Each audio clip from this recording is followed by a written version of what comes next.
ಇವತ್ತು ಕೇವಲ 25% ಶಾಲೆಗಳಿಗೆ ಮಾತ್ರ ಇವತ್ತು ಮೂಲ ಸೌಕರ್ಯಗಳದಾವ. ಇನ್ನು 75% ಸ್ಕೂಲ್ಗಳಿಗೆ ಮೂಲ ಸೌಕರ್ಯಗಳು, ಬೇಸಿಕ್ ಫೆಸಿಲಿಟೀಸ್ ಕೂಡ ಇವತ್ತು ಸರ್ಕಾರ ಕೊಡಕ್ಕಾಗಿಲ್ಲ ಅನ್ನೋದು ಕೂಡ ಇವತ್ತು ಗವರ್ಮೆಂಟ್ ಆಫ್ ಇಂಡಿಯಾ ಸರ್ವೇದಲ್ಲಿ ಹೇಳ್ತಾ ಇದೆ. ಇವತ್ತು ಅಧ್ಯಕ್ಷರೇ, ಇವತ್ತು ವಿಕಸಿತ ಭಾರತ್ ಬಗ್ಗೆ ಮಾತಾಡ್ತಾ ಇದ್ದಾರೆ. ನಮ್ಮ ಪಂಡಿತ್ ಜವಾಹರ್ಲಾಲ್ ನೆಹರು ಅವರು ಹೇಳಿದ್ರು, ಇವತ್ತು ವಿದ್ಯಾರ್ಥಿ ಮುಂದಿನ ಪ್ರಜೆ ಅಂತೇಳಿ. ಇವತ್ತು ಒಳ್ಳೆ ಭಾರತ ನಿರ್ಮಾಣ ಆಗಬೇಕಾದ್ರೆ ಇವತ್ತು ನಾವು ಒಳ್ಳೆ ಶಿಕ್ಷಣವನ್ನು ಕೊಡಬೇಕು. ಆದ್ರೆ ಇವತ್ತು ಅವರಿಗೆ ಮೂಲಭೂತ ಸೌಕರ್ಯವನ್ನು ಕೂಡ ಸರ್ಕಾರಕ್ಕೆ ಕೊಡ್ಲಿಕ್ಕೆ ಆಗ್ತಾ ಇಲ್ಲ. ಈ ಬಜೆಟ್ ಬುಕ್ ಅಲ್ಲಿ ನೋಡಿದ್ರೆ ಇವತ್ತು ವಿದ್ಯಾರ್ಥಿಗಳು ಶಿಕ್ಷಣವನ್ನು ಮುಗಿಸಿದ ಮೇಲೆ ಅವ್ರ ಉದ್ಯೋಗದ ಗ್ಯಾರಂಟಿ ಇಲ್ಲ.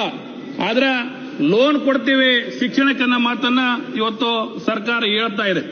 ಇವತ್ತು ಅವ್ನು ಲೋನ್ ಕೊಟ್ಟು ಲೋನ್ ತಗೊಂಡು ಇವತ್ತು ಶಿಕ್ಷಣವನ್ನು